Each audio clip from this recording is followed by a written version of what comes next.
everyone. Welcome to tonight's part 2 mixed media teacup painting class. I'm so happy to see that so many people signed up for part 2. I've got my cup of tea here since we're painting our teacup, and I thought it would be cute if everybody wanted to say what their favorite tea is in the chat, even though I'm going to be talking about supplies and getting started here, but I think it would be good side conversation for the chat. I'll say a few of them out loud. I see Pamela says chai tea, lavender tea, that's a good one. Earl Grey, chamomile. My favorite is chamomile. I drink a lot of chamomile. I don't drink caffeine, so it's all herbal teas for me. Sleepy time tea, you gotta love it. Oh, I missed that one, but somebody just said plain ordinary. What's plain ordinary tea? Is Earl Grey like the standard, I think, maybe? Kathy, you don't drink tea, but you're in the teacup painting class? I like it. English breakfast. You can still appreciate a teacup painting without drinking tea. All right. I could read about the favorite teas more, but I'll stop there. All right, so I'm going to review supplies and then we'll dive in here with the part 2 of the class, and hopefully we will get to a product that looks something like this. For those of you who were in part 1 last week, I found the original. I know you were all very concerned and I only had a photograph of it last week, but found the original, so you can all rest easy now. We've got that one, but we're gonna have another one by the end of the class as well. I drew the teacup much bigger in my new example here, and I think that was just so that it'd be nice and visible on the screen. So, you know, any composition works here with that photograph if you have it kind of scooted up, or the only thing is that I'm gonna be adding some little smoke rings at the top here, some of this wispy smoke or steam coming off of the teacup. So that's like the one imaginary thing we're adding to this photograph. And if you didn't leave any room for that, then, you know, maybe you can just push it off to the side. Okay, I'll go ahead and switch to my tabletop view and talk about supplies. Before I do that, don't forget to tag your work with those hashtags, Make It With Michael's or Michael's Classes, and follow or tag me on Instagram. I'm at Adrienne Hodge Art. I'm also on Facebook, Adrienne Hodge Fine Art. And here's my 2 business cards that those of you who come to every class have seen a bunch of times now. Okay, we're gonna want the Aritst Loft watercolor paintbrushes. I think I put the 8-piece set on the supply list, but I've got a 10-piece set here. I've got the 36-piece set of the Aritst Loft watercolor paint, which I've already pulled several colors out of. You're going to want some tape, which we already used in part 1 to tape our painting down to the table, or your surface, whatever painting surface you're working on. I've got the 9x12 Aritst Loft watercolor paper. We are not going to use the sketching pencils this week, but you are going to want an eraser to erase those pencil lines at the end of class, or maybe as you're going along here, if your pencil lines are getting in your way. You're going to want these Aritst Loft illustration pens. I've got the 0.1, 0.3, and 0.5. Paper towels for your paintbrushes, and a couple of water cups. I like to have 2, one for my light colors, one for my dark colors. And your mixing trays for your watercolor paint. And I believe that is it. If there's any supply that I missed, you can put it in the chat. Our lovely moderator can call it out, but I think that's everything.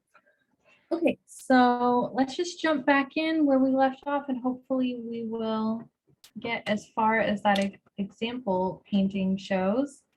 I'm gonna scoot my screen down, so we're just looking at the teacup here. So all this negative space at the top is where we're gonna add that steam at the end. So last week, all we did was add this wash in the background of, I believe we used the gambauge or the yellow ochre and a burnt umber. Correct me if I'm wrong on those colors that I used. Oh no, wait, it was burnt sienna. We used gambauge, burnt sienna, but we're gonna add some burnt umber to it in the corners in just a moment here so that we can get this kind of vintage, you know, what am I trying to say? These little vintage corners to happen. I'm blanking on the word that I'm looking for there, but you know, so it feels kind of like an old photograph. A vignette. A vignette. Thank you, Carrie. Use that word all the time and then it just went out of my brain. So yeah, and it kind of matches the color of the tea, that background. Okay, so let's mix up those colors again. It was the gambauge, this yellow color. Yellow ochre would work as well. We're just going to put another layer on this background. We're going to work from back to front here. So working from the background forward, and we're going to just build layers. We'll get our background pretty satisfactory, and then we'll start working on the first layers of the teacup next.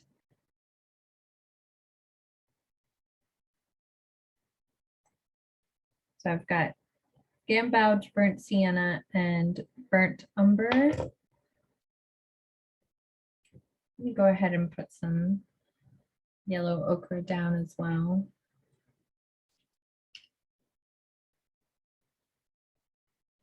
Also, just so that you all can have the same colors pulled that I already pulled out, I've got, in addition to those colors, if you want to go ahead and pull the same ones as me for this palette.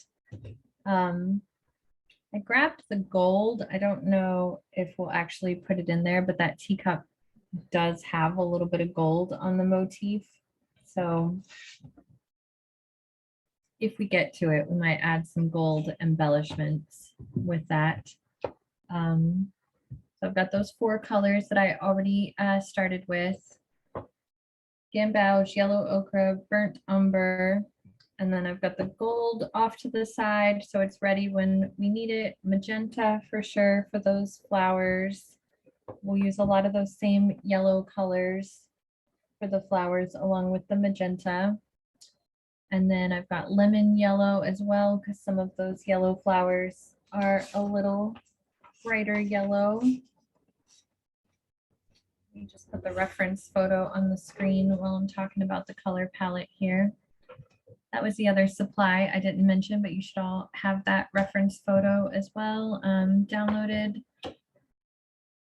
if you joined last week, or ready now if you're just joining us. And if you missed last week, it should be up on YouTube, by the way, part 1, mixed media teacup. Just search Artist Loft in that title and you should find it. All right, we're going to want sap green for the leaves and also viridian green, even though I cut one of those leaves off in my final sketch here in this example, but you might have both in there. I grabbed the bronze for the same reason as the gold, but we might not get to it. The lamp black, Payne's gray, and the Chinese white.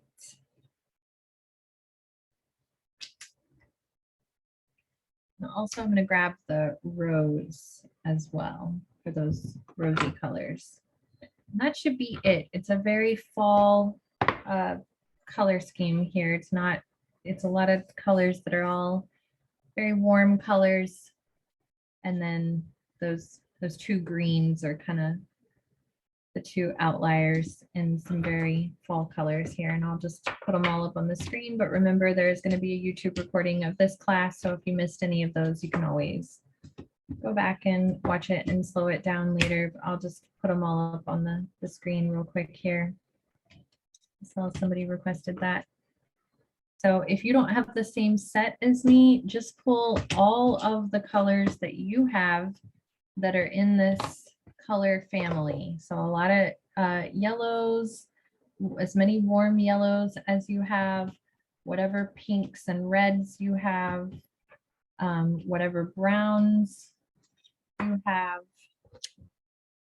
If you've got a black or a dark blue, and actually there's one more blue. I want the Prussian blue. That's violet. Hang on.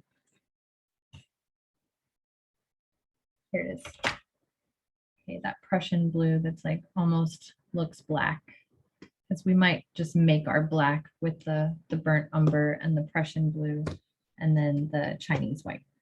So I'm like just a few colors here, but I grabbed a lot more than a few, but they're all yellows, reds, browns, and a couple of greens. Okay, so we'll set those off to the side and keep building our palette here, just focusing on the background for now.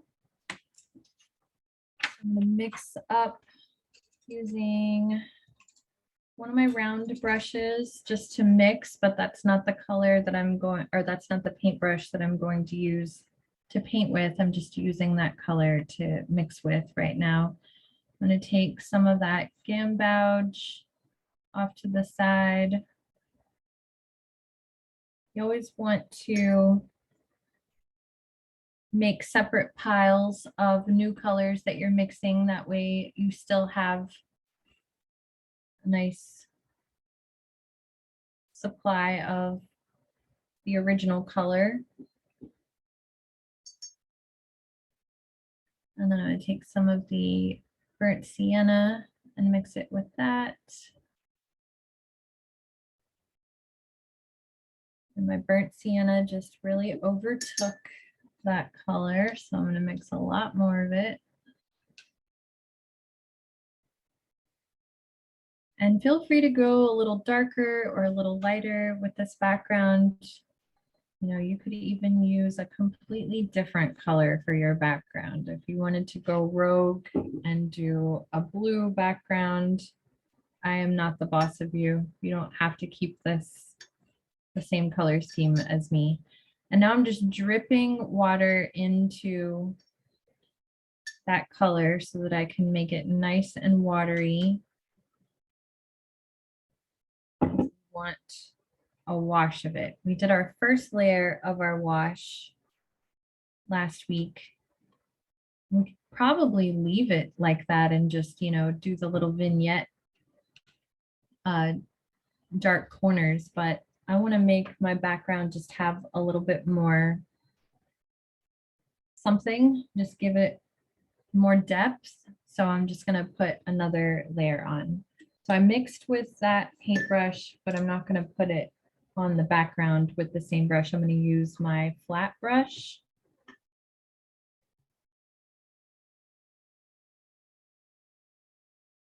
And I'm going to kind of stick to the corners as I put it on. I'm going to think about the idea of a vignette as I add it. So I'm going to kind of really quickly get it on there in the corners. And like a thin line at the top there. And I didn't really leave a whole lot of space at the bottom, so I'm really kind of just framing it at the top and a tiny bit at the bottom here. And if you really like how this second layer color looks and you want to put it all over the background, feel free. I just like the way a vignette looks. Okay, so once we've got it on, we don't want that, or I don't want that line to be there. So I'm gonna just add water and let it kind of bleed out to the center a little bit. And if it starts to bleed a little too much and it's going farther in the center into the center than you want it to be, then you can grab your paper towel and blot it out. Adrian, somebody's wondering if you're able to zoom out just a little bit. I can, but my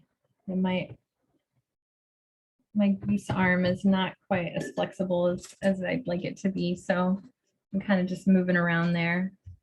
But I can definitely make sure you can see everything there. So that's the top.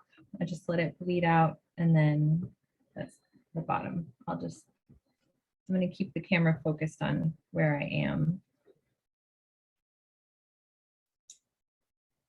I don't want to make anybody dizzy moving it around too much.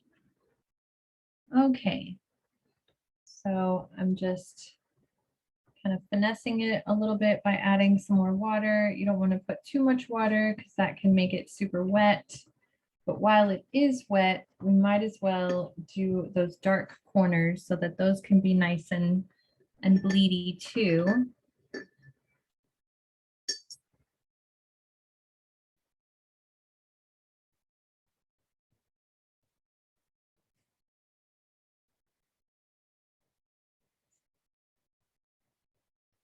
I can definitely try to zoom in a little more whenever I get to the, so far I haven't done anything that doesn't, I'm seeing a few people saying that it's blurry. My connection seems to be okay, so I'm not sure why that is. Hopefully that won't show up on the YouTube recording later.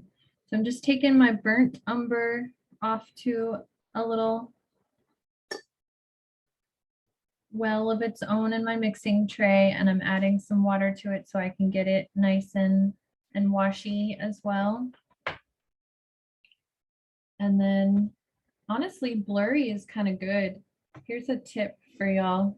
If you ever want your work to have this sort of ethereal quality that you see in my work, that maybe is what drew you to this class, because I've got this kind of, you know, dreamy vignette on this this painting, and I do that with a lot of my work. I'm trying to make it sound like the image being blurry right now is a good thing, but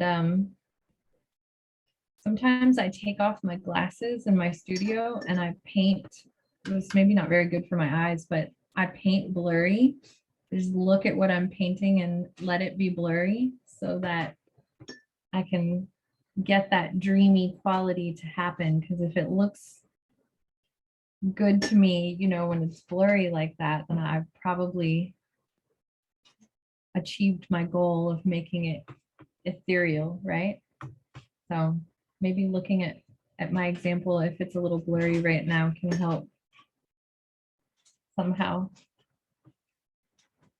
Okay, so I just added that burnt umber in while everything was nice and wet, and I'm just letting it bleed. So you have to be careful not to overwork stuff like this. Sometimes it looks better with less effort here. So if you don't like the way it looks when it's super wet, the solution is definitely not going to be to keep adding more to it. Let it dry first, and then before you add anything more to it, let it dry and then see what you think, because you might like it better when it's dry. Watercolor looks so different dry versus wet. So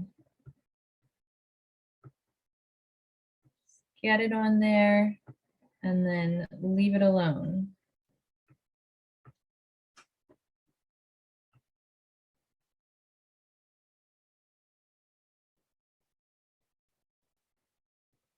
And then, yeah, maybe take your paper towel if you see that like kind of division line between the different colors, and you can blot into it a little bit. You could also, if you feel like you see like a really severe line right there and you don't like that, you could water down some white and blend into it with the white as well. And that could kind of ease the transitional layers that might be bothering you. You can also just take water from your water cup that maybe is the same color as the color that we're using right now, and blend with that into it. And I'm kind of scrubbing in with a round brush right now with just my water that has turned this nice pumpkin flavored looking color here. And I'm just painting with my pumpkin colored water, like pumpkin spa water here. And that's just helping me like blend all those moments where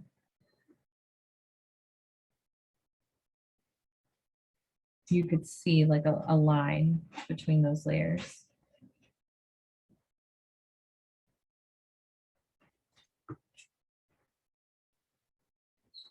And even in my tiny little corners here, I'm trying to ease my transition in this vignette.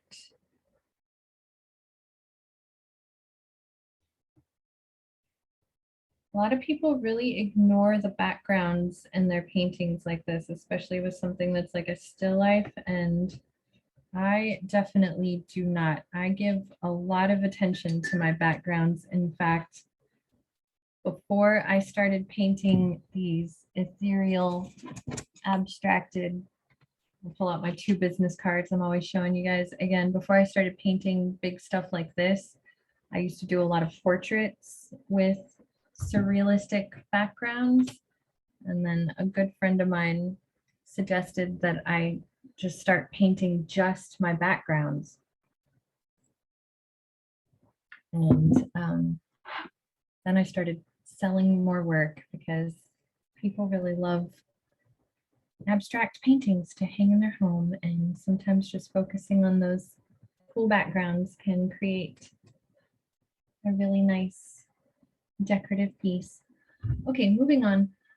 Okay, so let's start getting our first layers on the teacup. The nice thing about this teacup is that a lot of it is actually white.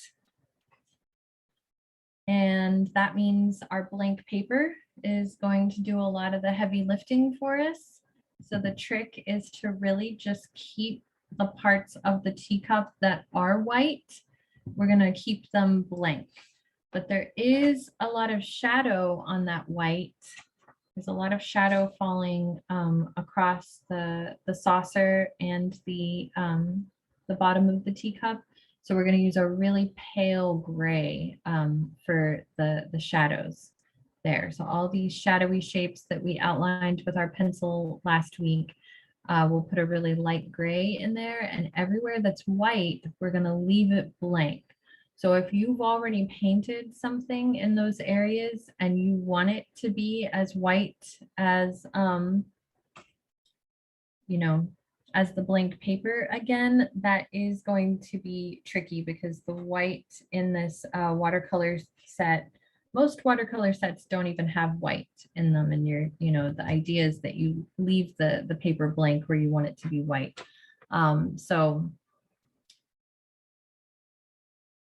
yeah, but you can add some white in there and try to get it to be, it's just not going to be as light as the blank paper. So that's the trick, so while I'm saying that, we might go ahead and clean up some of the edges of our background where they're touching the teacup now, and try to get a nice clean line to happen while our background is still wet and we can easily blend into it.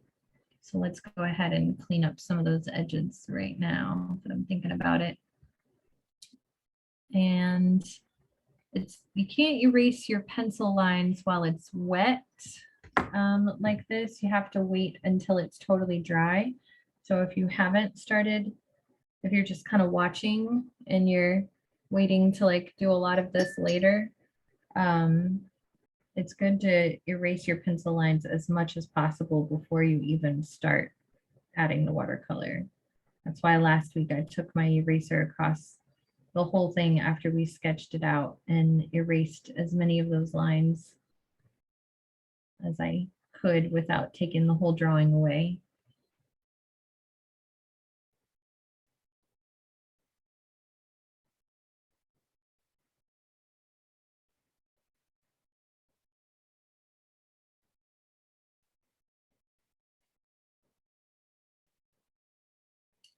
And the smoke that we're gonna add,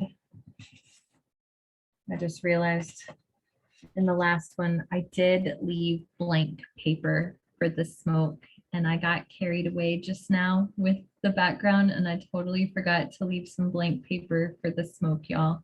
So we can try to add it back in with our white from the watercolor set and see what happens, or we can sketch it a little bit in the black like I did there. We'll see what we can do. Also, if you have a white gel pen, I can't recall if I put that on the supply list. I don't think I did, but that could be helpful to put the smoke in. All that talk about leaving the paper blank, and I totally just realized maybe I can pull some of it out real quick where we want to put the wispy smoke. I'm gonna grab my paper towel and just like pull out what I can right now while it's still wet. I just got my paper towel wet too to see if I could like pull even more of it out, and it is coming out, so that's cool. Okay, did it. I left a little blank area there. Okay, now I'm going to take that color again and kind of paint some little, just do like one or two little wispy shapes. As long as we have like 2 blank spots up here, we can add the rest, make them a little lighter. So I just kind of did like a half moon shape that's like a big spoon and a little spoon, like they're kind of hugging each other, if that makes sense. Okay, we don't need much. We just need a little bit of a blank spot up there. So if it's not too late to grab some of yours out with your paper towel, go ahead and do that now. Okay, so we'll go ahead and splash in our lighter yellow for these lighter yellow flowers first, and then we'll build on those with the pink and red flowers. So I'm using my lemon yellow. And then we'll use this pumpkin color again as well. And switch to a smaller round brush.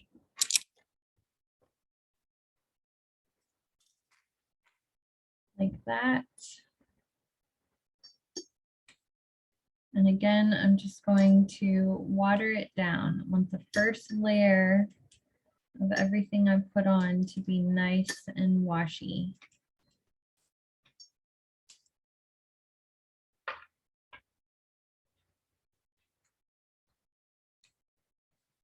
Let me adjust my view so it's at the bottom.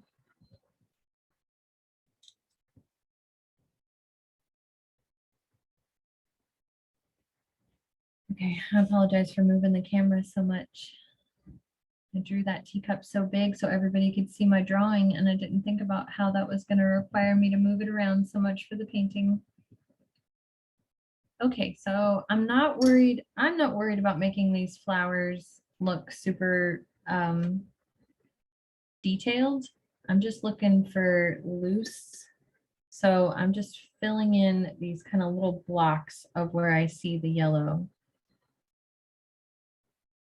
So that's over there, the top right, the bottom in the middle, And if there's one of these colors that you like more than the other, then feel free to use more of that color and make the flowers, you know, more yellow if you're really into the yellow, because we're basically just painting like the essence of these flowers on here. What's the name of that that paint again? This is the lemon yellow.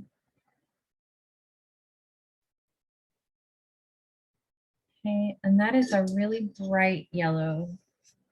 And some of these flowers have a much paler yellow feeling to them.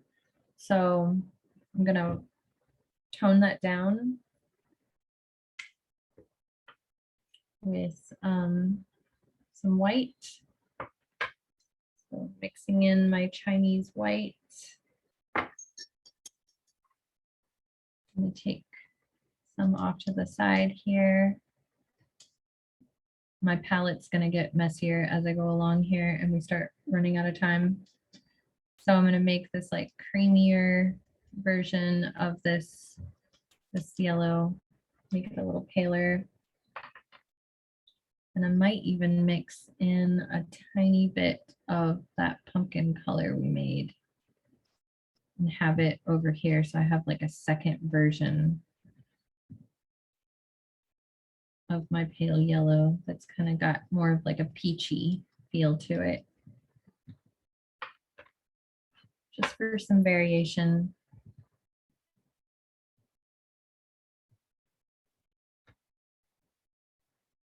And I'm just splashing that in. And the word splash is very intentional because I want you to keep everything feeling nice and fluid.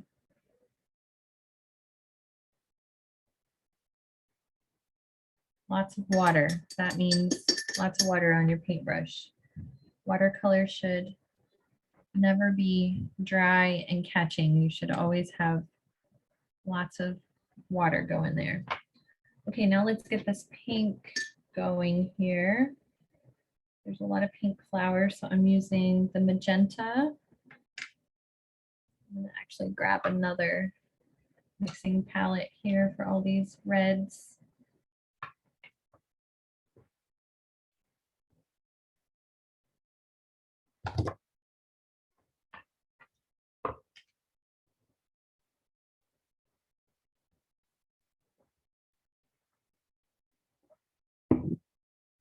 I realized my tea was at the perfect temperature and I wasn't stopping to drink it, so I had to have some.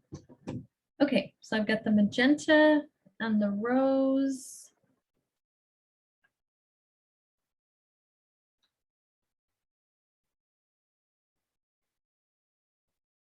Get some white in there too. We can make some pink versions of our color, and then we also want to make them really dark in some places.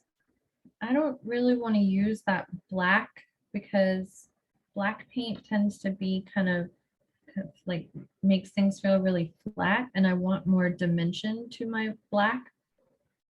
So I'm going to use my Prussian blue and my burnt umber to make a black real quick.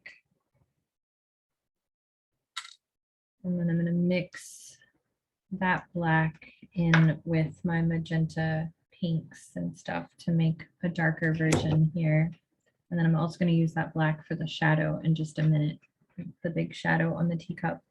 And then we're also going to make that black really watered down to make a gray for all of our gray shadows that we're seeing. And if you would rather just use the lamp black for all of the black, feel free, but I'm gonna make one real quick here. So just using the burnt umber and the Prussian blue, mix those together and I'll get a nice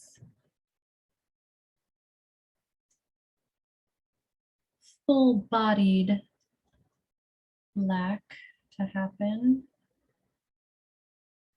that's got some reflective colors of brown and blue coming into it. And when we make a gray from that, it will have a little bit more dimension to it as well. Yeah, if it looks too blue, then just add some more brown. If it looks too brown, add some more blue to your taste.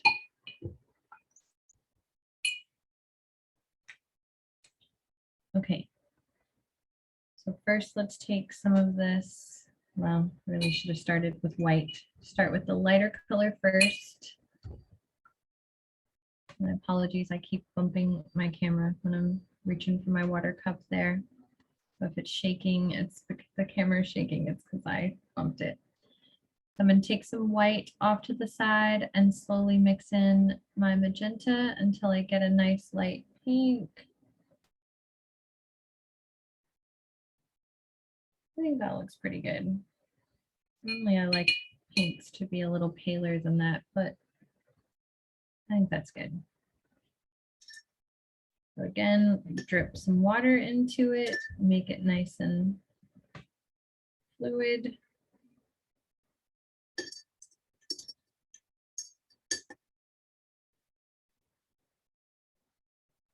And then everywhere I'm seeing the pink. So there isn't a flower that's like just pink, but there's pink like as the bottom layer to a lot of the flowers on the teacup. Like they have a lighter shade of pink underneath them and then a darker shade of pink on top of that. So that's really what I'm looking at here. And then there's a few flowers that kind of feel a little pink on the outer edge, and then they're sort of white, where they have some pink dots in there. Honestly, like we said, I'm not overthinking these flowers too much, so just trying to capture the essence of those flowers.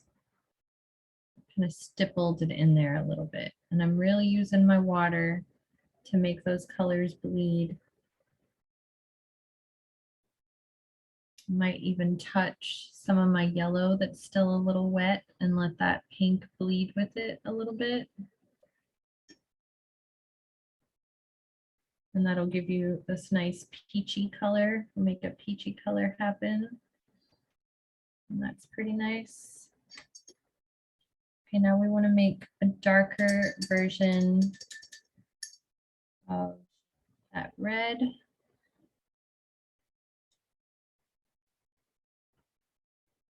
Or that pink magenta, so it kind of looks a little violet because of all that blue that I put in there, but I'm not opposed to that. It does look pretty dark black when I get it in there. So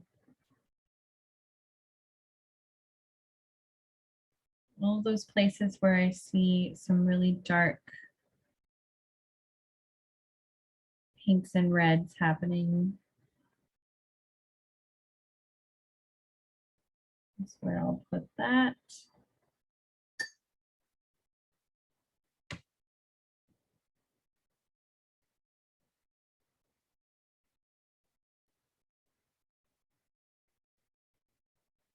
And then really just letting it bleed.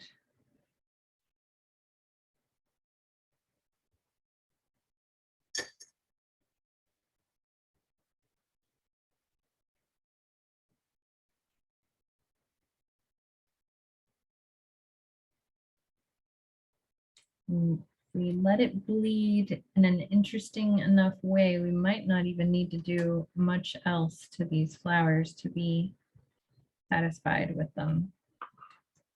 Although I might have just let it bleed a little too much right there. Actually, I really like the way that looks. I'm gonna leave it alone.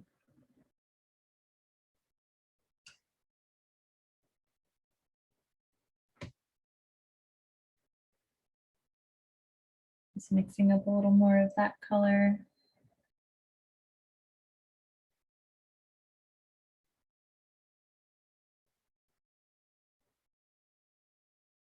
I'm just looking back and forth between my reference photo and my painting to see where I'm seeing that dark black color bleeding into the flowers. So it's a dark red violet.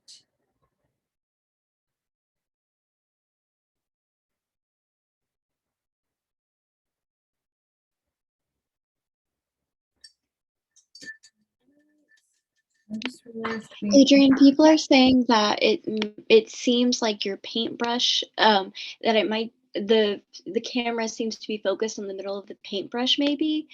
So I don't know if zooming out or maybe getting closer could help the focus. I am not sure because on my screen, what I'm seeing on the Zoom looks perfectly clear. So Yeah, you look fine to me.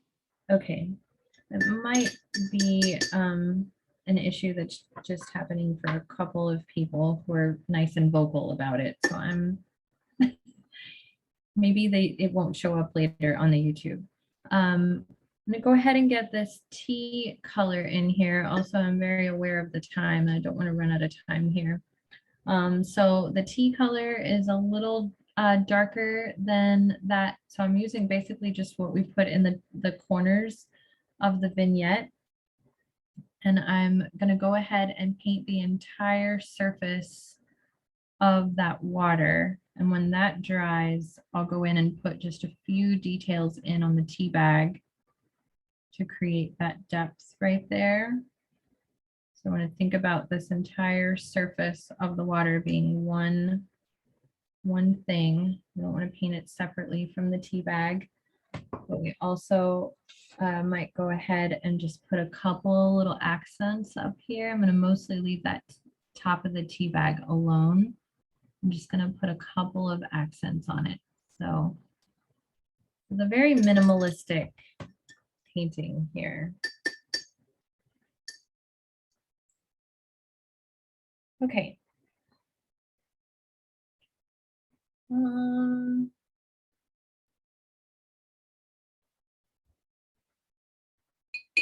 I'm allowing myself to get distracted by all the conversation about it being blurry. I'm gonna have to just ignore those comments in the chat so that we can get through the painting. All right, so I'm watering down a little puddle here for my gray shadows. And once I've got a nice little puddle of water, I'm just gonna touch that puddle with my black. And that came out a little on the green side. My gray. All right, maybe I will just go ahead and use my black out of the tube. If I had more time, I would really go back and forth and make that black that I made a little more even, but you're running low on time and I still want to do the wispy smoke and the outlines with the pen, so might have to move to my finished product to illustrate some of these things, and that's okay if that's what happens. The instruction will still be there. Okay, so I might make a gray that's got some white. So I'm taking a tiny bit of that white and some of this watered down black.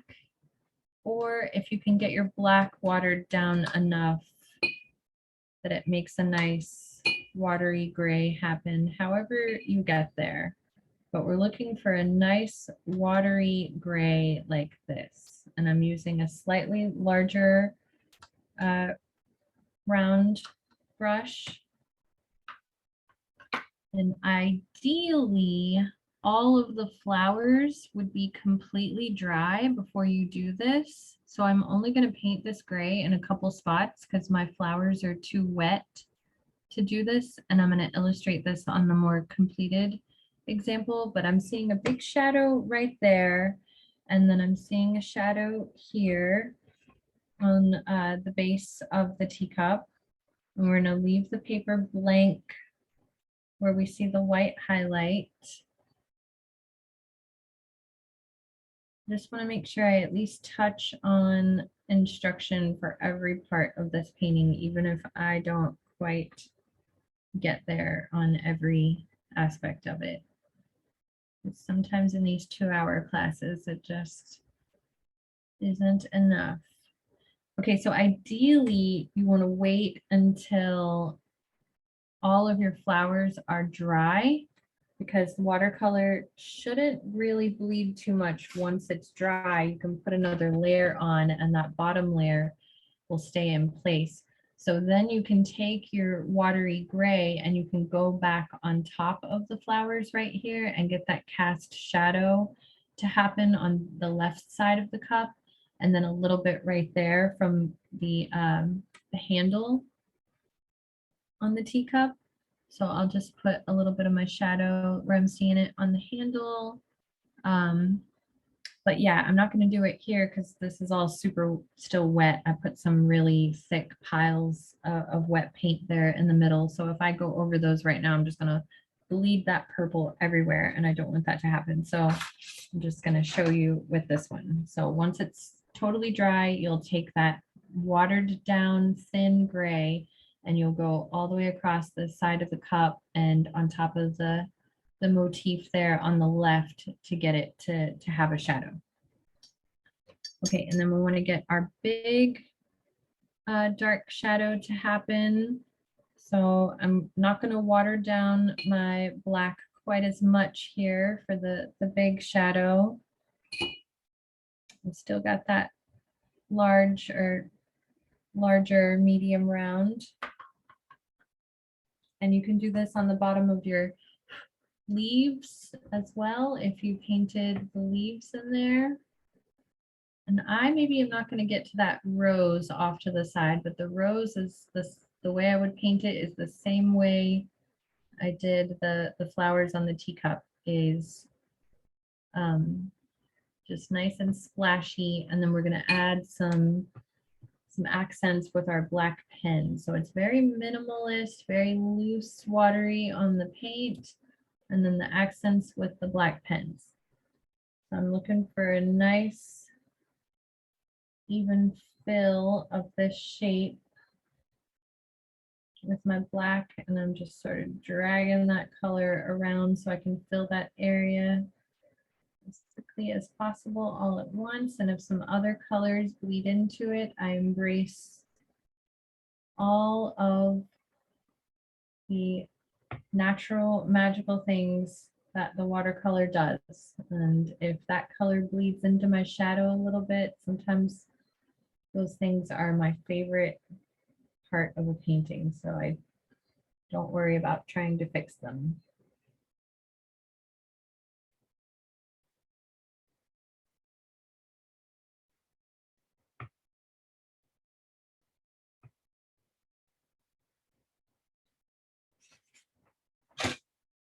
I'll get my shadow on the bottom of my leaf here.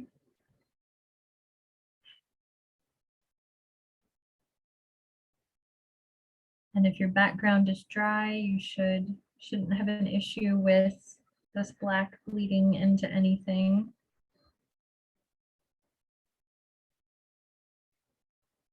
And since I'm not going to quite get to the leaf, all I would use on that is just a little bit of green and some black, and and I would tone down that green a little bit with maybe some of the yellow so that it's got like a little bit of yellow in the middle, and then, you know, not just use the green by itself, but add a little black into it. So, or maybe some brown. Yeah, add a little brown to it, make it kind of like an army green.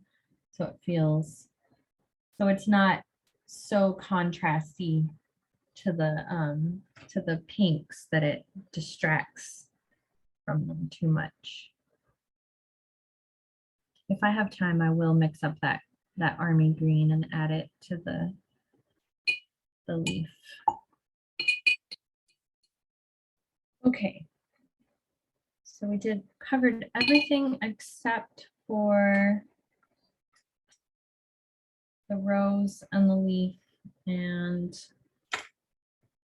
you know what? I'm gonna do it. I'm gonna make an army green real quick because I didn't put the green on the flower motif. Let me take 1 minute to do that real quick. Okay, So little sap green. And then some of my burnt umber from earlier. Adrian, someone is wondering, how did you make this shadow? What type of pen do you use for that? I used like a medium round brush, something like that.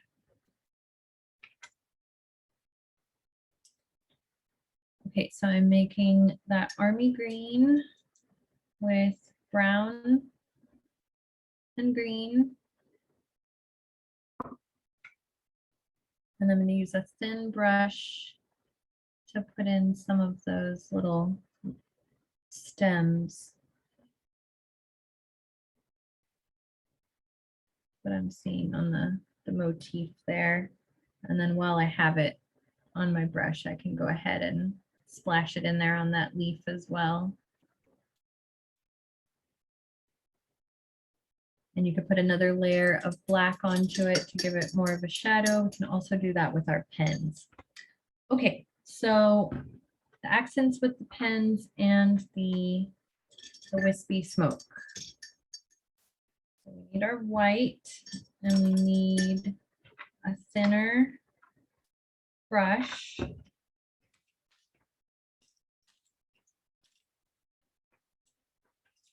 Or maybe even this small flat brush would work really well. And all my water is super dirty, but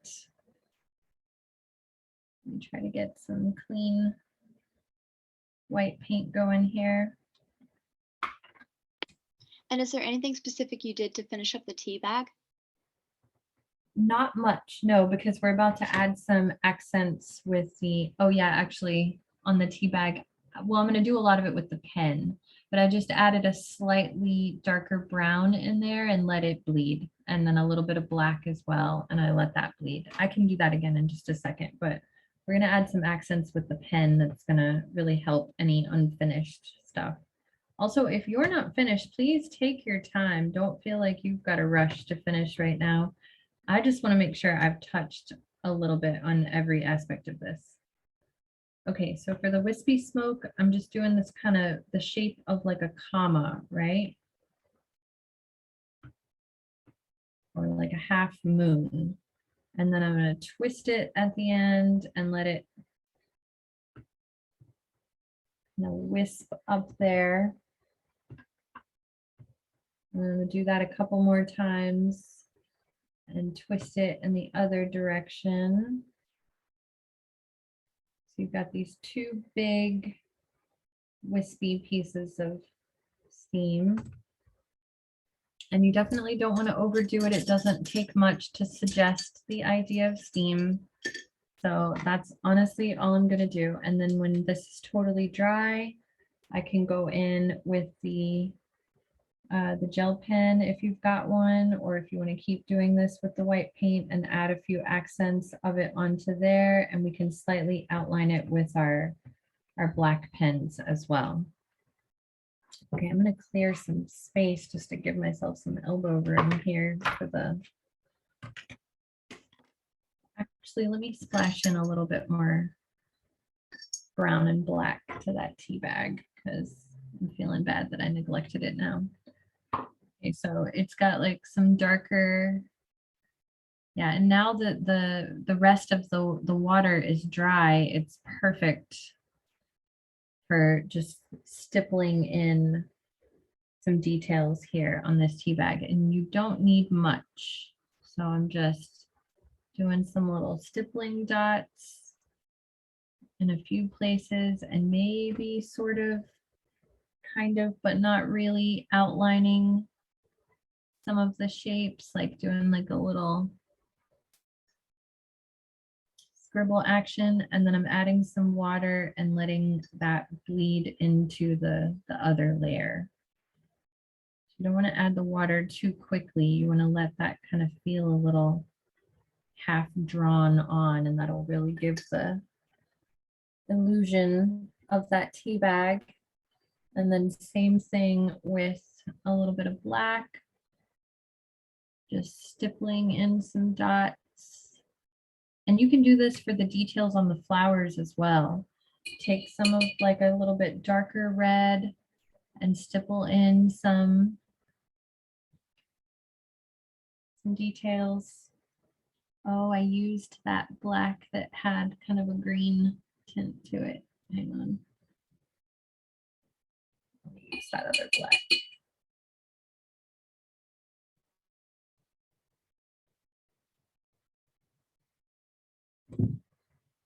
Although that looks kind of cool. Okay, so I'm just stippling in a little bit of black and letting that bleed. And again, ideally let every layer dry before you add another layer. It's gonna make for such a better effect. If you continue adding wet on wet, everything's just gonna bleed together. Like this is bleeding way too much for my taste, and everything has gotten much darker than I would have liked it. So I would like it much better if I had let that brown dry and then gone back in with the black. So I just kind of pulled it all out, but I think that's good enough. You get the idea. And here's the other one just to see how I did that. So letting things dry and then adding those details makes such a difference. Okay, so once this is totally dry and you've got every impressionistic layer of color in there that you're satisfied with, and sometimes less is more. So, you know, if you're happy with it or you sort of like it, maybe start adding the pen and maybe you'll consider it finished. So I'm taking my 0.1 pen, my smallest nib pen, and I'm just hovering over. I'm not putting a hard line around everything. So I want kind of an implied line feeling to these accents that I'm adding. So I'm just bouncing around the whole drawing and putting like a half a line here and a half a line there. If there's a spot where your pencil line is really visible, maybe go ahead and cover up that pencil line and then you don't have to erase it.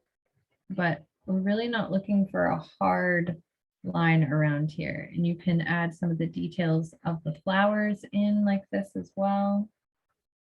If you really like the effect that you got with some of that watercolor and you don't want to add any more to it because you're afraid to lose that quality of mark that you have with the watercolor paint, then just put a little accent of pen on there. It really gives it something and makes it feel finished. And I've done a few of these painting classes that I try to squeeze into 2 hours here.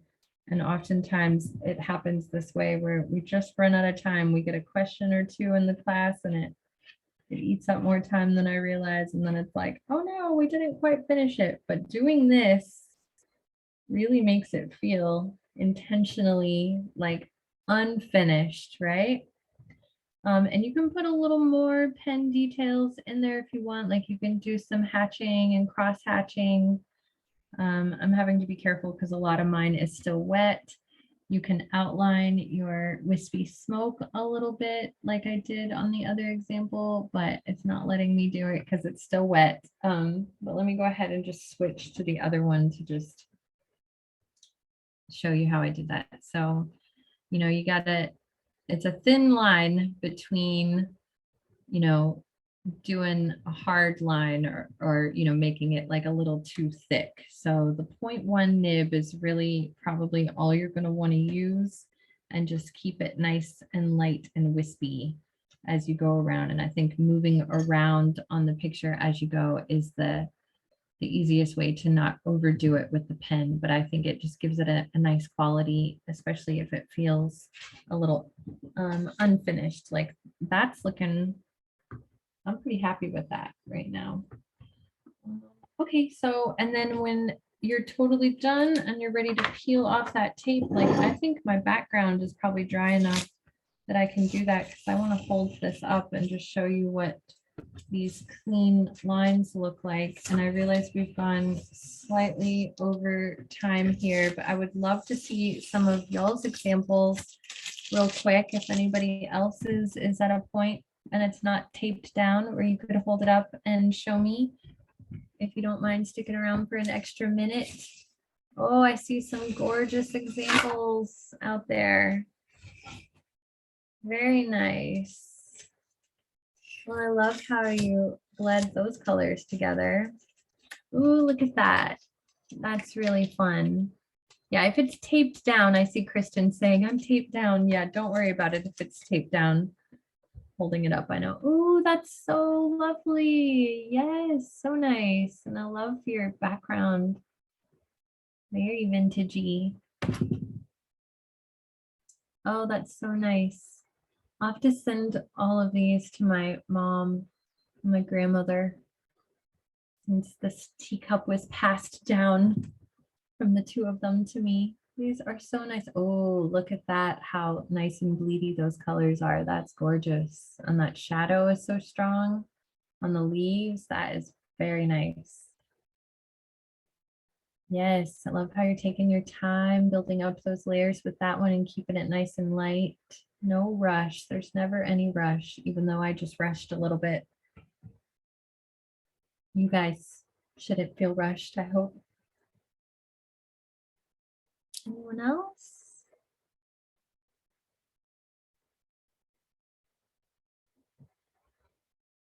Oh, that's nice. You got some blue in there. A lot of depth in that background too. Oh, isn't that lovely? I like how you did more of a solid color on that one flower. It really makes it the focal point. And the tea bag is very convincing too. That one's really nice. Ooh, I love that bold red. I'm so glad that you guys like went rogue a little bit with your colors, and I love how that looks with that really deep crimson red, and your shadow across that is really strong. Oh, I'd love to have a copy of that example. If you want to send it to me in an email, I'd love to just have that in my student portfolio. Very nice. Yeah, that one's very strong as well. Nice and light. Don't feel rushed to build up those layers. And your leaves are very convincing. Ooh, look at that one with those burnt sienna colors. Oh, wow. And your leaves are extremely convincing. Ooh, that minimalism on those leaves just works. That is so nice. I like the style that's coming across in that one too. All right, well, I want to see all of them. There's 91 of you still in the class, but I know we're 4 minutes over here.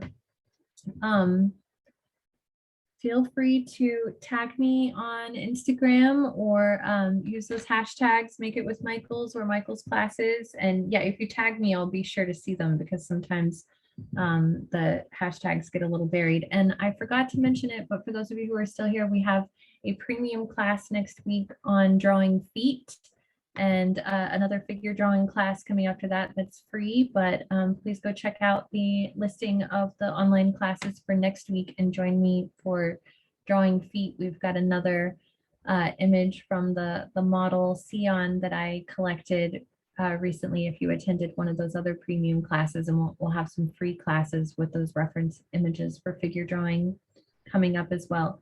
Thank you so very much. I enjoyed it. I'm gonna go finish my tea that's now cold now. Y'all have a great night. Thanks.